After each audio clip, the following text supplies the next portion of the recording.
Y Twitter como CRC891 Radio y en Telegram como Noticias CRC.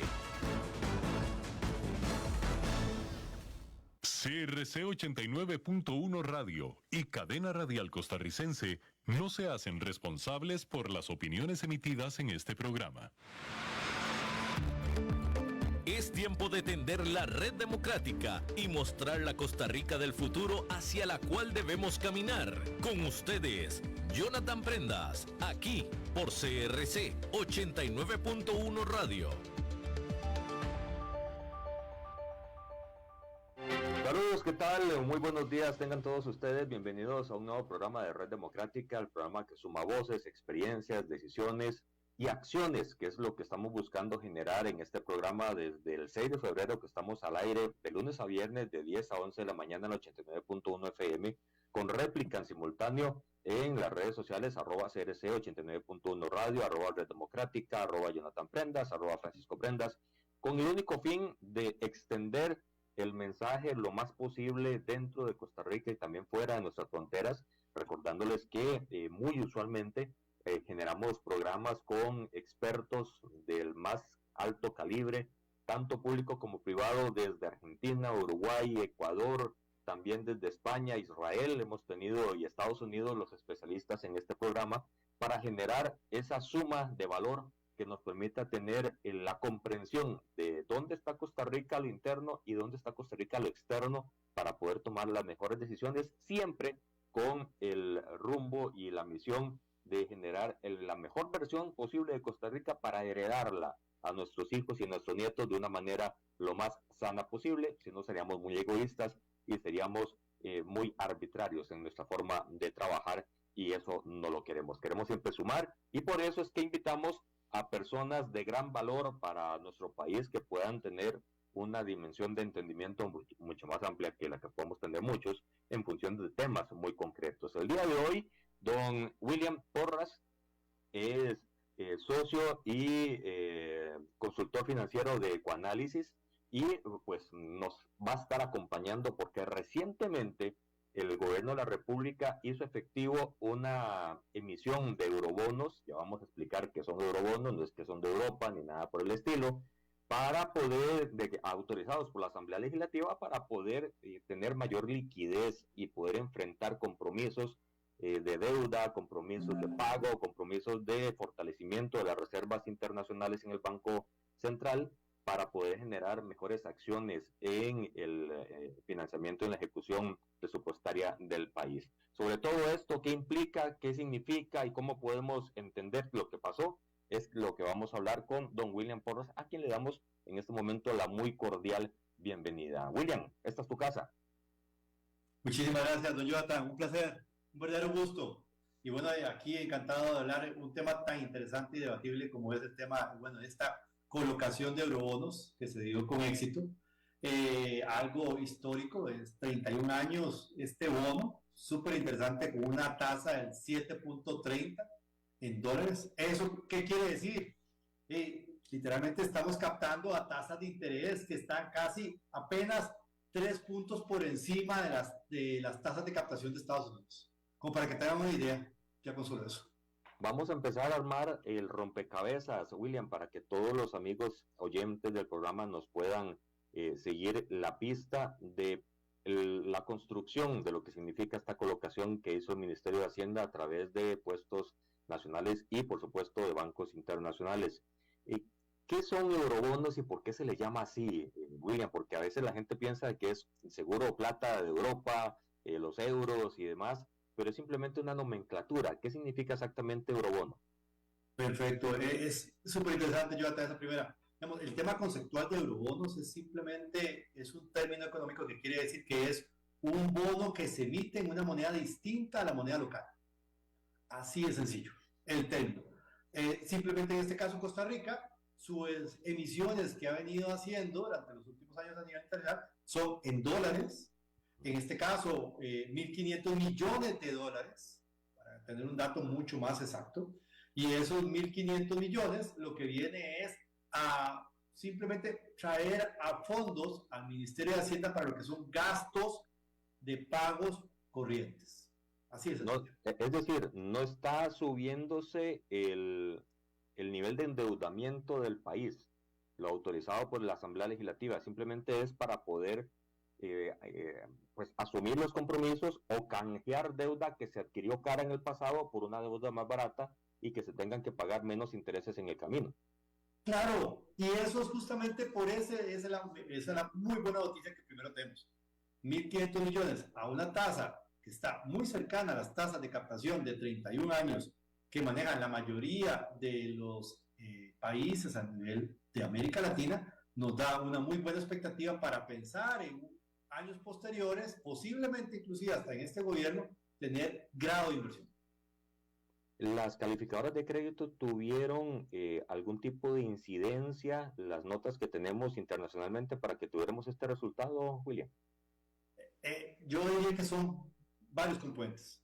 Mencionar primero la última calificación que nos dio Moody's, en donde Moody's ya de una vez ya nos está diciendo, bueno, ustedes están muy cerca, ya se siente que es un emisor mucho más seguro, más robusto, ha tomado decisiones fiscales que endurecen todavía más lo que es la parte del gasto, han disminuido los gastos significativamente a nivel de gobierno, tanto así que hoy inclusive Fitch Rating también dice lo mismo, y Fitch Rating lo que primero que dice es, destaca su buen historial de pago, y eso automáticamente dice, aquí hay confianza. Esos indicadores primero te da, ya te da un nivel de confianza. Entonces, uno como inversionista dice, ok, voy a tratar de invertir. Número uno. Número dos, la emisión de eurobonos que se hizo en este caso en Costa Rica, 1.500 millones, uno creería que es un montón de dinero. Pero en el mercado internacional es apenas algo muy pequeño. Y eso lo que hace es que de alguna otra manera exista una gran cantidad de participantes, de inversionistas que quieran captar esos fondos, comprar ese título, si queremos verlo. Y por eso, inclusive, el Ministerio de Hacienda, dentro de su comunicado, ¿qué pasó? Al cierre de la sesión, dice que para esta vez, él iba a colocar 1.500 millones, pero que recibió ofertas por 5.144 millones de dólares. O sea, casi 4 veces más. Y eso da perspectiva de que el mercado tiene ya confianza, ya pasó el ojo del huracán que vivimos allá por el 2018, en donde todas las amenazas, todas las señales, todas las alertas internacionales decían están a punto de caer en un default. Default es incapacidad de pago de los compromisos adquiridos local e internacionalmente. Y eso entonces ya pasó, podemos estar en zona segura o estamos de camino, pero ya la carretera está asfaltada. Esa es una interesante situación porque primero que nada, vamos a ver, como cualquier persona, yo me puedo socar la faja, disminuir mi gasto para mantenerme dentro del ingreso y no gastar más de lo que consumo, más de lo que recibo de ingresos. Y eso es lo que hizo de alguna otra manera la ley de la República, la 10.332, que aprobó para el gobierno, muy bien, es importante además hacer mención, aprobó para el gobierno independientemente de quién estuviera en la presidencia y quién estuviera liderando los diferentes partidos, es 1.500 el año pasado, 1.500 millones este año, 1.000 el próximo año y 1.000 el siguiente año. ¿Por qué esa distribución de esa forma? Porque de alguna u otra manera el país necesita recursos para hacerle frente a sus proyectos. ¿Cuáles proyectos? Proyectos que perfectamente desde la parte de desarrollo de infraestructura, desde la parte de mejoras en las condiciones de vida de los costarricenses, hasta temas más importantes como es el pago de la misma deuda, de la atención de la deuda que actualmente. Como bien lo decías, no es que nos vamos a pasar del umbral de la ley de fortalecimiento de las finanzas públicas del Estado, pero es importante que el gobierno siga manteniéndose restrictivo en el gasto, como una forma de contenerse, porque es parte del por qué las calificadoras de riesgo han dicho, ok, le voy a dar la confianza a Costa Rica. William, en el momento de la discusión de los eurobonos en el Congreso, todo empezó con que el gobierno pedía los 5.000 millones, 6.000 millones en realidad, en un solo tracto. Y las fracciones de oposición dijeron no, bajaron a 5.000, lo hicieron fraccionado. ¿Cuál hubiese sido el panorama si hubiese salido en un solo bono, en un solo componente, los 6.000 millones? ¿Habría generado impacto positivo? ¿Habríamos logrado mayores avances y más rápidos? ¿O la administrabilidad de los tractos es mejor para el país? Bueno, eso es una pregunta que te la voy a responder de la siguiente forma. Vamos a ver. México, para bonos de 30 años, él capta 10.000 millones de dólares al año. Perú, Chile, Canadá, Estados Unidos es otro nivel, no nos podemos comparar con Estados Unidos. Pero lo que quiero darles a entender es que realmente el mercado internacional tiene hambre por diferentes tipos de emisores. Y en el caso de Costa Rica, nuestra condición a nivel de América Latina es un país que se ve sumamente fortalecido después de la pandemia, y ese post-pandemia ha hecho que, a diferencia de muchos países donde todavía las cosas no carburan tan bien financieramente y a nivel económico, Costa Rica sí se ve muchísimo más favorable. Tanto así que inclusive nosotros tenemos un tipo de cambio que se ha visto revertido en su dirección y que más bien ha tendido a la baja. Cosa que el resto de países de América Latina más bien ha sido lo contrario. Se han debilitado frente al dólar. Y en este caso, más bien aquí Costa Rica es lo contrario. Se ha debilitado el dólar y se ha fortalecido el dólar. Hay otra teoría, William, que dijeron varios diputados de fracciones de oposición recientemente: no hay que hacer esta colocación de 1.500 millones, ya el Banco Central tiene suficiente reserva, se puede tener una holgura en el Ministerio de Hacienda para poder ejecutar, no es necesario hacer esta emisión porque le puede puede perjudicar el comportamiento económico del país. ¿Era necesario hacer esta colocación? ¿Era necesario no hacerla? ¿Cómo se puede entender ese pulso que se dio en el Congreso? Bueno, esa es una pregunta que yo, digamos, aquí tengo los datos justamente de solamente la deuda que tiene que pagar el gobierno para el próximo año. Y solo para el próximo año 2025 tiene que pagar más de 5.000 millones de dólares. Claro, es deuda por parte de deuda interna y deuda externa. Entonces la combinación, entiéndase, de lo que emite el gobierno y que pide prestado aquí mismo a los inversionistas del mercado local, más lo que tiene que pagar de deuda externa que también se viene venciendo. Entonces, si yo le dijera, bueno, no captemos ahora, la situación es que Costa Rica en este momento la situación le favorece a nivel de indicadores. Entonces, es un momento en donde logró captar a una tasa sumamente baja, vuelvo a decir, es una tasa del 7.30 que fue colocado a los eurobonos, y eso inclusive uno da un rendimiento del 7.75, que es lo que más o menos uno veía en el mercado internacional, y uno dice, bueno, es un tasómetro. Si usted sale en este momento y le pide a un banco, vea, présteme dinero para una hipoteca, el banco posiblemente te va a ofrecer tasas del 8, 9, 10, 11, 12%, dependiendo de cuál sea el banco. Pero en el caso de Costa Rica, no está poniendo ninguna garantía. Costa Rica lo único que está dando es su nombre. Y tenemos el caso de países como Argentina, que en su momento cayó en default, y otros países inclusive en América Latina que también tuvieron circunstancias en donde por falta de recursos caen en default. Y con esto es como una empresa. Una empresa no quiebra por falta de rentabilidad, quiebra por falta de liquidez. No puedo pagarle a mis salarios, a mis empleados, no puedo producir, no puedo seguir creciendo. Entonces, cuando un país se cae en su liquidez, es un país que está destinado a vivir la situación que ha vivido Argentina durante los últimos años. O que vivimos en el 2018, que estábamos muy cerca del punto crítico.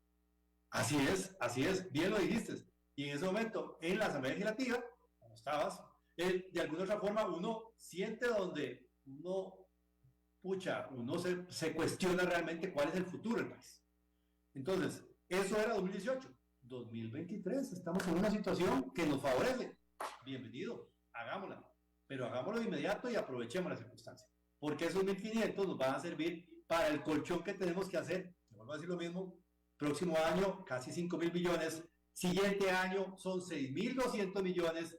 Y consecuentemente, conforme va avanzando, hay plata que pagar. Y el país tiene que seguir creciendo. Y la captación de impuestos es insuficiente para el ritmo que necesita el país. William, en esos picos de compromisos de pago que está señalando 2025-26, si mi memoria no me engaña, hasta el 27, son 26-27, hay un pico alto y ya después empieza a reducir los compromisos, y ahí es donde está la oportunidad de tirar hacia adelante, en frase más coloquial, la deuda actual para poder bajar el compromiso y poder tener más oxígeno en el presupuesto nacional para invertir en infraestructura, en otros tipos de necesidades que tiene Costa Rica. Eso, digamos, un ministro de Hacienda, ¿qué es? Es el gerente financiero.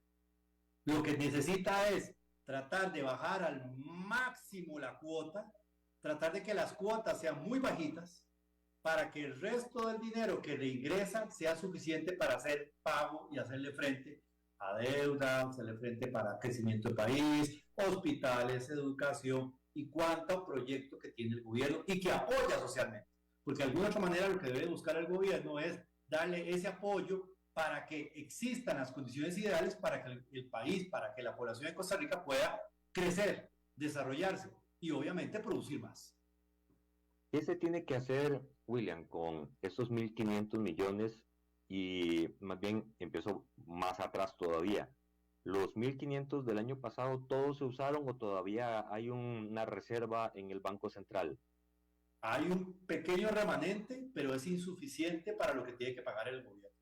Ya para ya para el mes de enero y febrero del siguiente año, tiene que hacer un pago sumamente importante en dólares, que es cerca del 33% de los fondos que ya captó, de estos últimos 1.500.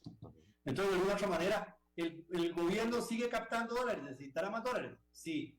El problema es que si no los capta afuera, va a captarlos aquí. Y cuando comienza a competir en captaciones locales, ¿qué va a pasar? Suben las tasas de interés. Porque los mismos banqueros, los mismos inversionistas dicen, prefiero 1000 veces prestarle al país, que nunca me ha quedado mal, que prestarle a un fulanito, que puede ser que quiera una empresa, que tenga una muy buena idea, que quiera comprar casa, pero no sé si va a ser buena paga. De hecho, seca el mercado. Así es. Y automáticamente, ¿qué sucede? Tasas de interés al alza. ¿Qué se tiene que hacer con ese dinero? En algún momento, economistas renombrados del país han dicho hay que escoger los bonos de deuda específicos, numeración específica y empezar a cancelar de una forma ordenada lo que está más cercano para darle oxígeno. En el caso tuyo, te he escuchado decir también que esa puede ser una línea muy válida. ¿Cuál es el ideal, William, con la plata que se está logrando, teniendo en cuenta de que en reservas del Banco Central hay cerca de 12.500 millones de dólares, aunque parte de eso son los 10% captados de préstamos internacionales conseguidos por Costa Rica en los últimos 4 años que no se le han pagado a la caja, que están todavía como reservas, no se pueden usar, pero que están ahí? ¿Cuál es el uso correcto que puedes ver vos en el uso de ese dinero? Excelente pregunta, y voy a dar exactamente con el mismo ejemplo anterior. ¿Qué es lo que hace un gerente de una empresa? Lo que va a tratar de hacer es de liberar la presión en el corto plazo de los pagos, de las cuentas por pagar. Y va a tratar de aprovechar al máximo esa liquidez y tirarla, como dices, hacia el frente. Y de esa forma, tratar de que los ingresos que está captando a través de impuestos, a través de captación de deuda, le permitan satisfacer las necesidades del país. Ahora, lo dijiste, es clarísimo. Hay temas de gobierno que tiene que pagar, que en este momento le agobian. Temas de la caja, temas de infraestructura. Vemos proyectos que no han finalizado, como la ruta San Carlos, la ruta Limón, la ruta de Guapiles, entre lo que es Barranca Limonal. O sea, hay una serie de proyectos y necesidades de infraestructura, necesidades donde se requiere el dinero y donde en este momento el gobierno no tiene dinero suficiente. Ahora, ¿qué deberíamos hacer? Seguir captando. El tema es que tampoco puedes aprovecharte del mercado y secar el mercado, porque cuando secas el mercado afectas nuevamente al mercado local y entiendes el inversión, al empresario, a la persona de a pie que quiere tener su casa propia. Y ahora, como ha subido tanto el tema de la deuda y el tema de los costos, uno de los reportajes que hace poco sacaron en el mercado local era: cada vez hay más gente alquilando, menos gente compra casa. ¿Por qué? Porque no tienen la capacidad de pago. Entonces, lo que más bien debería hacer también es que, de la otra parte, el gobierno es y entiendan que es un tema banco central, entidades, crear competencia y bajar un poco lo que son las tasas pasivas que en este momento nos cobran los bancos. Tratar de ver de qué forma se logra disfrutar de cuotas más bajas con créditos que ayuden a las personas a que puedan adquirir activos, ya sea activos productivos, pero también activos familiares, entiéndase, casa o terreno para una construcción futura. William, el préstamo del FLAR, 1.000 millones que todavía están pendientes de cancelación, ¿sería prudente cancelarlos y dejar de aportar los intereses mensuales que, si no me equivoco, rondaban los 70 millones de dólares por ahí? ¿Es mejor cancelar o es mejor seguir pagando los intereses y usar esa plata en cancelación de otro tipo de deuda? Bueno, aquí hay dos temas. Uno es, el dinero que capta el gobierno, Ministerio de Hacienda, es propio del Ministerio de Hacienda.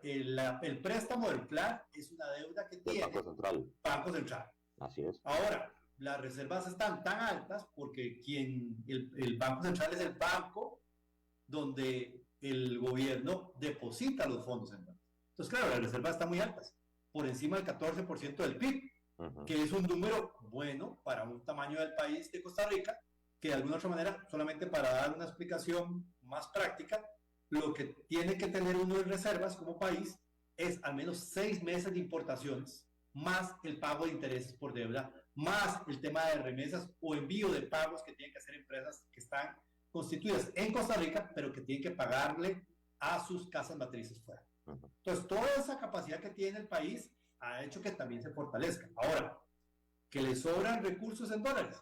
Sí, pero uno sabe que en época de temporal, la liquidez es lo que uno ocupa. Y en este momento el país ha venido administrando los fondos correctamente.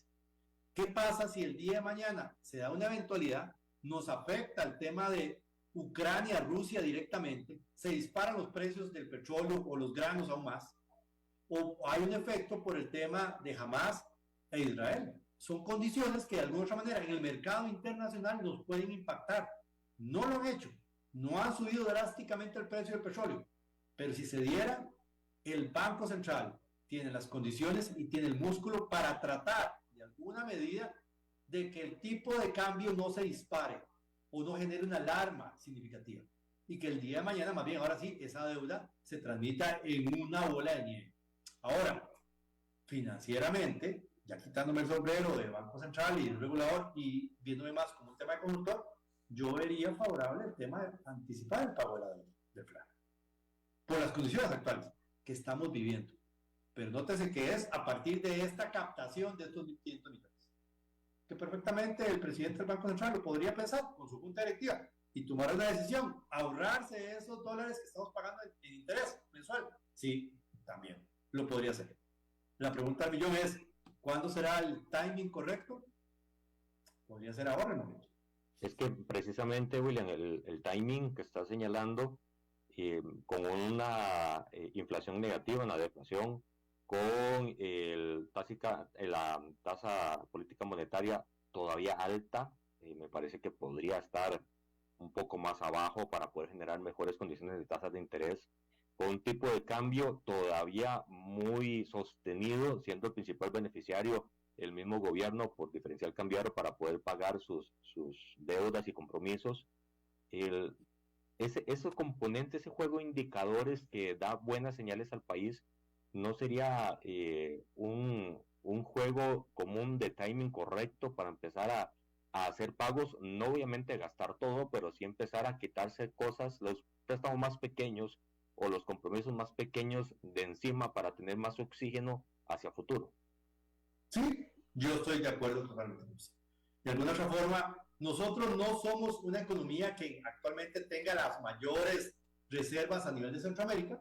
Somos el segundo, el primero está Guatemala, pero Guatemala nos gana mucho en producción del PIB, del tamaño del PIB.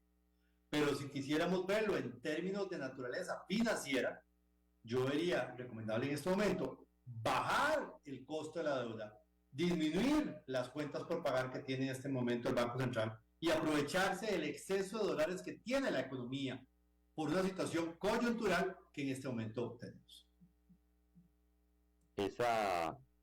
Esos vientos favorables pueden cambiar en cualquier instante. ¿Cuáles son, William, las precauciones que deberíamos tener como país para poder seguir con esta nave estable aun en los macrodatos? Porque recientemente estábamos entrevistando en el programa al presidente de la Cámara de Comercio y Detallistas del país, y ellos decían, lo que hablan en el Banco Central, en Hacienda y en Zapote no lo estamos viviendo en la calle. Los comercios no estamos viviendo esa bonanza que se está hablando, esos buenos indicadores, esos crecimientos, no los estamos teniendo. De hecho, estamos cogió el partido, cogió el comido, y somos la caja chica de Lampa. Cuando se les acaba la liquidez, van al súper y al negocio más cercano que maneja efectivo y los asaltan.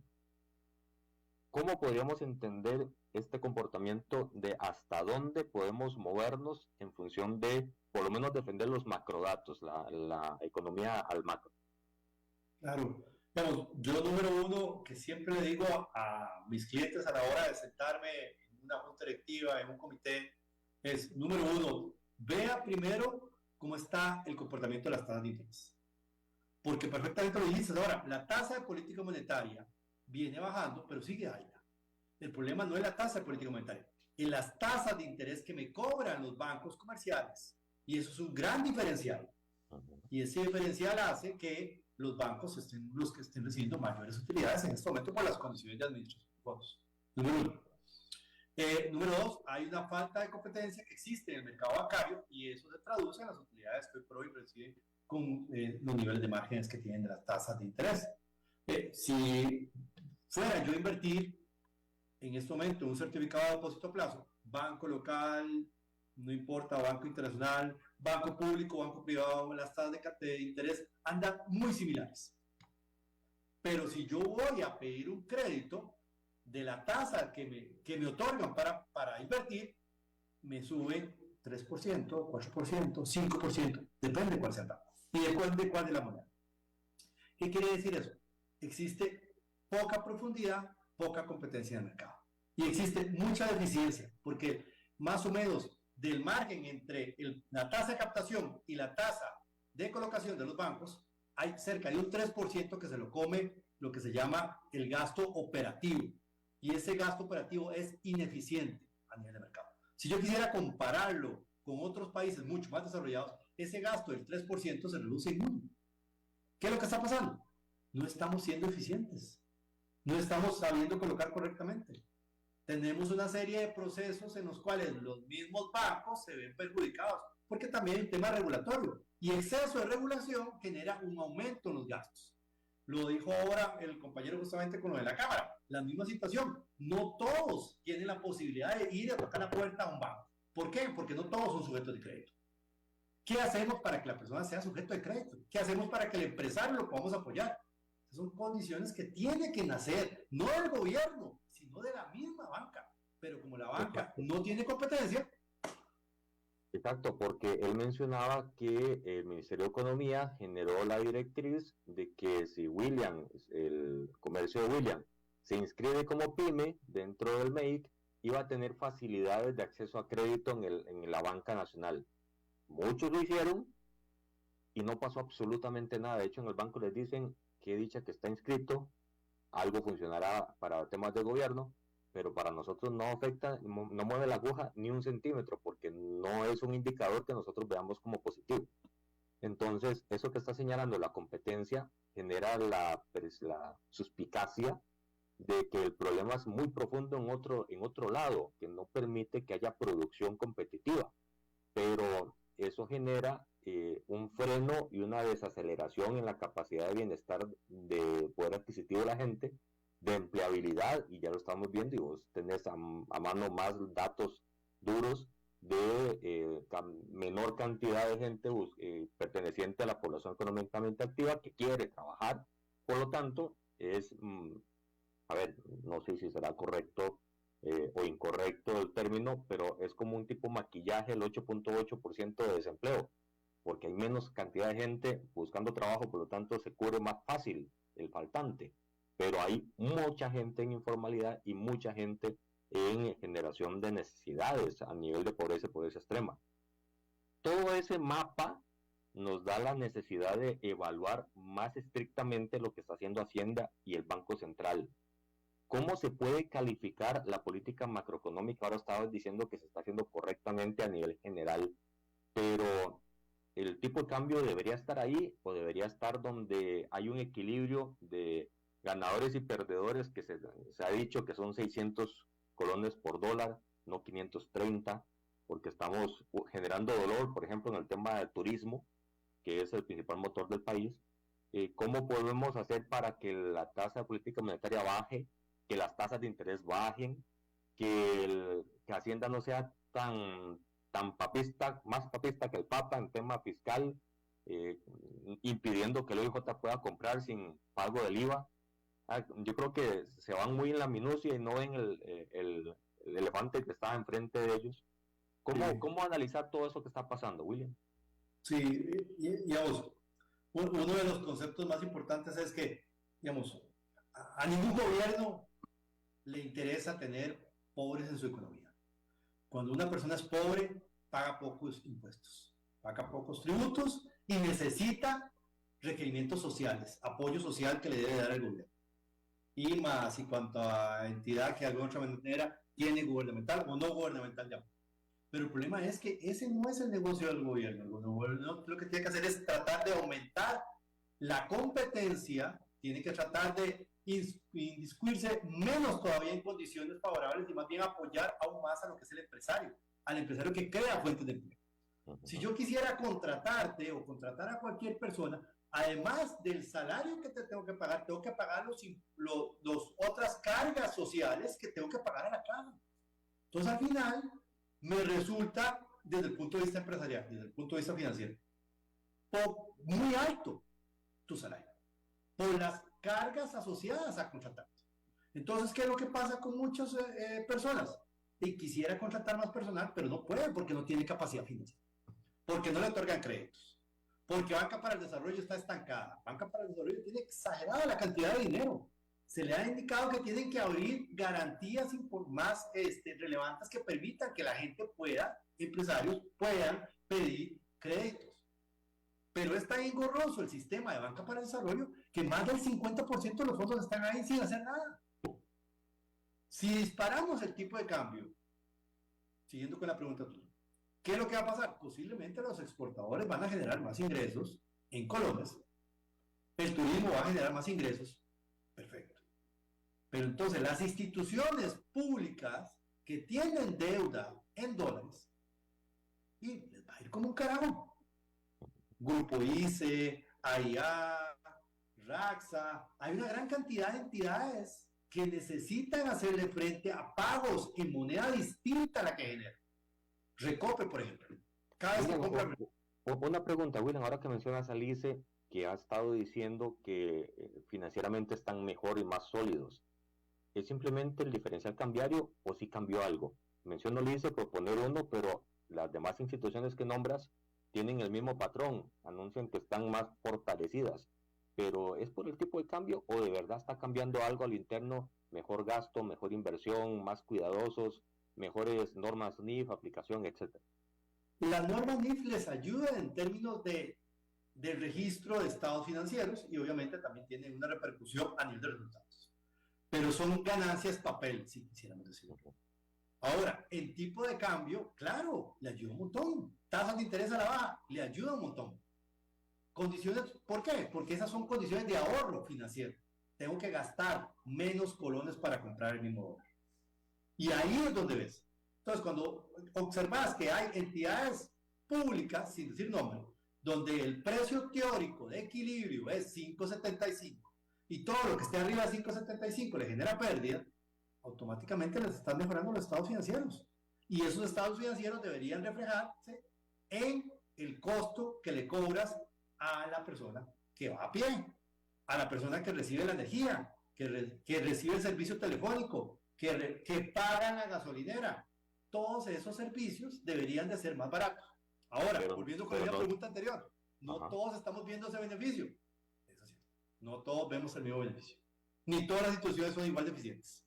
Hay algunas que se les pasa la mano y siguen gastando más, porque simplemente, como dicen por ahí, vulgarmente, hay que cumplir el presupuesto, porque si no lo gasto, me lo quitan. Se lo recortan. William, ¿es eficiente el Ministerio de Hacienda a la hora de manejar eurobonos históricamente? Nogui ha hecho muy buen trabajo este año, este año no, en este gobierno, y eso ha permitido que las condiciones hayan sido favorables. Yo creo que una de las situaciones es tener gente en el gobierno que sea economistas, que entiendan de la parte de finanzas, le permite dar una mejor claridad hacia el futuro. Ahora, también somos medio cuadrados los economistas y financieros. Entonces ese es el otro tema, el otro esquema, que deberíamos tener cierta flexibilidad y saber qué sí y qué no debemos hacer. Lo preguntaste ahora, ¿deberíamos de pagar la parte del préstamo que tiene el Banco Central al FLAC? Sí, no se ha hecho, no sabemos la razón del por qué, pero el momento dicta de que hay buenos vientos y en este momento deberíamos de pagar. ¿Que deberíamos de estar gastando menos? Sí. ¿Que deberíamos de aumentar tal vez la captación de deuda? Podría serlo, pero el problema es que si captamos mucho, secamos al mercado. Entonces hay que mantener ese equilibrio de alguna otra forma. Y también hay que entrar en razón. No podemos tener tantas instituciones que operativamente no están funcionando. Yo no puedo tener 30 instituciones apoyando al sector social. Que el adulto mayor, que la niñez, que yo estoy de acuerdo con todas ellas, pero de alguna manera el problema es que hay tantas necesidades de la parte de la población costarricense y no estamos dando abasto a todas. Deberían de ser direcciones de un ministerio, no ministerios per se. Claro, porque si no, cuando te das cuenta, la familia X, por dar un apellido, recibe IMAS, recibe apoyo por aquí, recibe apoyo por acá, que los chiquitos están por aquí. Entonces, cuando te das cuenta, les estás dando el pescado cocinado, y no una, ni dos, sino 3 veces al día. O sea, mesuremos y tratemos de apoyar a la población, pero dándole a la población también herramientas para que no se aprovechen, porque el problema es que hay mucha gente que también se está aprovechando de esta condición de país. Y tampoco es lo que tenemos que estar haciendo. Tenemos que poner a todos a trabajar.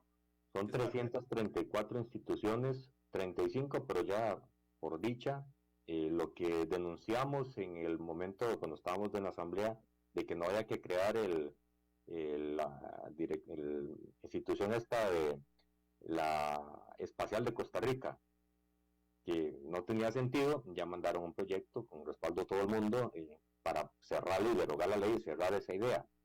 Así se deberían de hacer varios proyectos, no generando despidos, haciendo traslado horizontal de los funcionarios públicos para fortalecer donde hay que fortalecer. Pero esa gran cantidad, ese archipiélago institucional, no permite un control certero del gasto. El tema es que los eurobonos de aquí en adelante tienen una intersección que tomar. O se gastan o se invierten. ¿Cómo ves vos que el futuro cercano del concepto de eurobonos, de lo que falta del año pasado que no se ha gastado, de lo que está en y las intersecciones que vienen con los próximos 2 años? Yo lo primero que le preguntaría, si yo tuviera la oportunidad de hablar con el presidente de la República y con Nogui, es, número 1, ¿cómo tratamos de que todas las instituciones se focalicen y tengan una misma visión, un mismo horizonte, tengan responsabilidades claras y tengan estrategias que deban de cumplir? Porque el problema que estamos viendo es que hay instituciones que están gastando en las mismas necesidades que ya otras instituciones también están compartiendo. Entonces hay duplicidad del gasto. ¿Y cómo hago en ese caso, como dijiste ahora, para que un líder pueda movilizar a ese resto de entidades de apoyo social para que ahora sí comiencen a hacerlo de una forma más distributiva y no todas a las mismas 30,000, 40,000, 50,000, por dar un número de personas? Y el otro concepto que tenemos es, bueno, si yo le digo al Ministerio de Hacienda, no vamos a hacer emisión de eurobonos 24, no vamos a hacer emisión de 25, y nos vamos a concentrar únicamente con la captación de impuestos, ¿alcanzará eso para pagar todo lo que necesitamos pagar? No, no tenemos capacidad para eso. Entonces necesitamos deuda, número uno. Y el otro tema que también tenemos, que lo dijiste ahora, es, de alguna u otra forma, hay que saber administrar la demanda y la oferta. En este caso hay que saber qué gastar. Y yo partiría diciendo de que el Ministerio de Hacienda no tiene que gastar. El Ministerio de Hacienda lo que tiene que hacer es invertir. Invierto en educación, porque dentro de 5, 10, 15 años esta generación me va a producir. Y como me va a producir, va a crear fuentes de empleo, va a generar, son empresarios, va a generar demanda, va a generar oferta, va a generar consumo, y aquí recibo. Pero lo que tiene que hacer el gobierno es invertir. Si voy a crear o voy a terminar de hacer esta carretera o este puente, es porque gracias a este puente las personas pueden trasladar sus productos, pueden trasladarse a otra ciudad, pueden vivir mejor, pueden aumentar su calidad de vida. Pero el gobierno lo que tiene que hacer es invertir. El problema es que hemos tenido gobiernos que no invierten, si no les gusta gastar. Y cuando gastan, ya es muy fácil gastar la plata de los demás. Pero la que es uno, literalmente es un gasto. Exacto, exacto. No hay retribución al respecto. Entonces volvemos a lo mismo. Lo primero que diría es, señores, gobierno actual, inviertan, no gasten. ¿Cuál es el principal peligro de los eurobonos, William? El primer peligro es, en este momento, que debido a la situación de exceso de dólares de la economía y debido a que de alguna otra forma es mayor la oferta de dólares en el mercado local que la demanda, el tipo de cambio sigue bajando. Por consiguiente, el Banco Central tenga que seguir incrementando. Por consiguiente, la reserva va a seguir aumentando. Entonces, eso no hay ningún problema. El problema que hay es que de alguna otra forma, estos mismos recursos tienen que saberse aprovechar. Todo eso por default, hay decisiones que no se pueden posponer. Yo no puedo posponer un tema como pagar el FLAR. Yo no puedo posponer temas de pagos de deuda. ¿Qué debería estar haciendo? Lo dijimos ahora. Debería el Ministerio de Hacienda comenzar a hacer canjes de deuda a mayor plazo, para que de esa forma la presión en el corto plazo aminore. Los próximos 4 años de Ministerio de Hacienda tienen que pagar casi el 50% de la deuda total. O sea, lo que estamos diciendo es, seguimos viviendo el corto plazo. Necesitamos distribuir ese corto plazo en mediano y largo plazo. ¿Y por qué no se hace, William? A ver, lo estás explicando tan sencillo y se entiende tan fácil, que lo que no se entiende es por qué no se toman ese tipo de decisiones. Porque hay decisiones que son políticas y hay decisiones que son del Ministerio de Hacienda. Hay decisiones que se tienen que tomar fríamente, buscando lo mejor para las finanzas. Pero hay otras situaciones o otras instituciones que dicen, o me da plata o hago huelga, o me hace esto o hago esto. Pero de alguna otra manera no piensan en que lo que estamos tratando de alguna otra forma de explicar es, señores, todos estamos montados en el mismo barco, todos pertenecemos a la misma empresa, no queremos que la empresa se quiebre, y esta empresa se llama Costa Rica. Estamos montados todos, y la razón de por qué de alguna otra forma le hemos pedido a que este gobierno baje el gasto, la condición principal es porque no tiene suficientes recursos para hacerle frente a todo lo que él ha dicho. Y porque otros gobiernos se han empecinado en decir, yo le voy a seguir ayudando a usted. Señora, yo no le puedo seguir pagando un beneficio que usted no se merece. Vaya a trabajar. Vaya, ponga a los chiquitos a estudiar. Vaya, ponga en las redes que usted quisiera hacer apoyo, pero por favor, produzca. Porque no puedo seguir manteniendo a una población que no le gusta desarrollarse, que no le gusta ir y avanzar. Necesitamos avanzar. Y para avanzar lo que necesitamos es, señores, suquemos la faja y todos arrollémonos de una vez, porque todos a trabajar. ¿Cómo ves la Asamblea Legislativa en aspectos macroeconómicos? ¿Cómo la ves enfrentando esta realidad que es muy distinta a la de los últimos 4 años? Uno de los primeros temas es, existe todavía mucha necesidad de conocimiento dentro de la Asamblea Legislativa. No todos tiene un conocimiento a nivel de entender las finanzas o entender la economía, porque entiéndase muy bien, vienen de diferentes ramas de estudio. Eso por un lado. Pero de alguna otra forma también asesores, que de alguna otra manera ayudan o apoyan a los diputados, están muy lejos de ayudarlos más bien, de alguna otra manera más bien entrado. Tenemos temas como los planes de pensiones, que quieren adelantar las cuotas, y de alguna otra manera eso es una bomba de tiempo. Solamente por dar un ejemplo. Si yo quisiera en este momento recibir mi pensión por adelantado, si la ley me lo permitiera, la recibiría. Claro, ¿cuál es el problema? Cuando tenga 65, 70 años, no voy a tener un colón para hacer el pago de las medicinas, para poder pagar la casa donde vivo, el internet, la luz, lo que sea. Entonces, esas son cosas que no se miden las consecuencias de una decisión de ese tipo. Porque al fin y al cabo, los que más van a sufrir no es usted ni yo, es la gente que no tiene ni el tiempo para escuchar radio, que no puede ni ver tele, porque está trabajando de sol a sol y porque tiene 2 o 3 trabajos para hacerle frente a sus gastos normales. Esa es la gente que va a sufrir. Es la gente que hoy el día, que hoy dice, no, mira, hoy estoy tratando de trabajar y trabajar, pero mi salario son 2.000 colones, 1.000 colones diarios. Esa es la gente que va a sufrir, porque no va a tener capacidad de ahorro en el futuro. No tiene capacidad de ahorro ahora y cuando tenga el futuro no va a poderle hacerle frente porque su pensión es muy pequeña. Y si yo le adelanto esa pensión, señor, está destinado a vivir en pobreza. Y una pobreza que va a ser más difícil porque va a tener menos salud, menos calidad de vida y posiblemente se le vaya a cortar su edad. Y cuando digo su edad, de disfrute propiamente.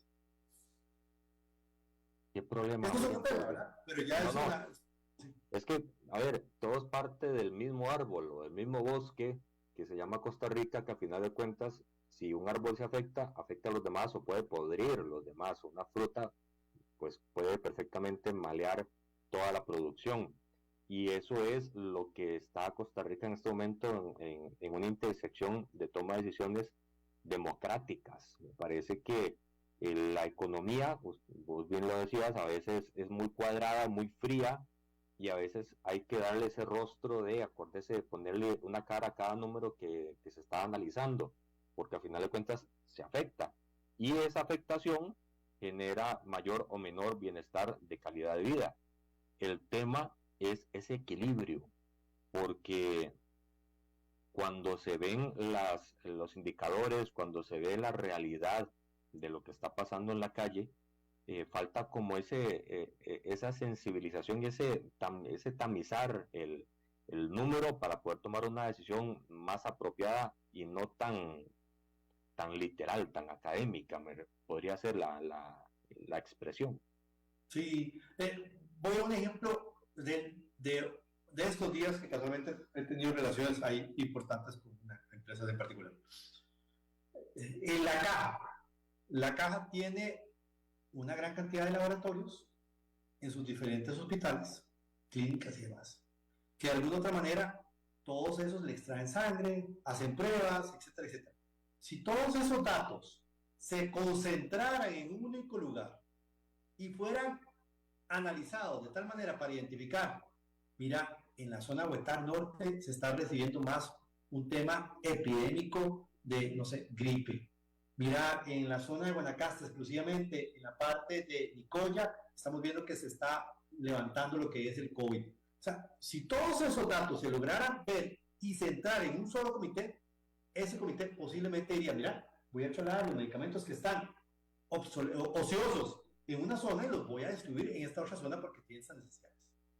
Muchos de los temas que tenemos en este momento como país es que no tenemos la suficiente analítica de datos para la toma correcta de decisiones. Sí, pero ahí entramos en los fantasmas de la OPAD, que son fantasmas que todavía asustan, y en la UPAD 2.0 o recargada o con nitro, como más de una vez lo he escuchado, de lo que está haciendo o queriendo hacer el Banco Central, que con el tema de escudarse primero en la OCDE, después en el Fondo Monetario, después decir que es para temas de ver si hay riesgo hidrológico y terminan pidiendo información de todo. Están queriendo poner manos en información de una forma tal vez un poco invasiva, como un poco, no, bastante invasiva. Entonces el tema es la forma en la que se ha querido trabajar la data, que estoy totalmente de acuerdo con lo que estás diciendo. Si no se tiene esa información no podemos tomar decisiones, pero la manera en que se ha querido hacer a la gente, es más, te lo pongo así, la SUGEF está pidiendo que uno dé autorización para ver el estado de uno a nivel financiero, él conozca a su cliente, y la gente no está dando la autorización porque ya le tiene reservas a quién va a manejar esos datos. Es que ese es uno de los temas que se ha complicado muchísimo, y es porque yo creo que se ha hecho tanto escepticismo respecto a lo que es esa cantidad de información, pero esa información el Central la tiene desde hace años. La única diferencia es que hasta ahora se está haciendo un mar de fake news y de cosas que de alguna otra manera hay ciertas fuentes que no están diciendo toda la información correctamente.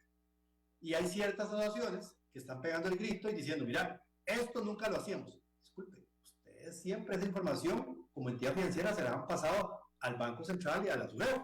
El único tema es que ahora están haciendo analítica de datos. Ahora, como bien lo dijiste, pero ¿cómo manejan esos datos? ¿Y quién tiene el acceso a los datos? Ok, eso es un criterio.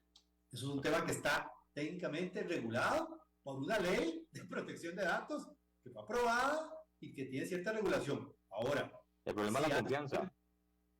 Exacto. Y si el día de mañana alguien levanta la mano y dice, bueno, yo tengo pruebas de que el Banco Central está haciendo las cosas incorrectas, bueno, pues levante la mano.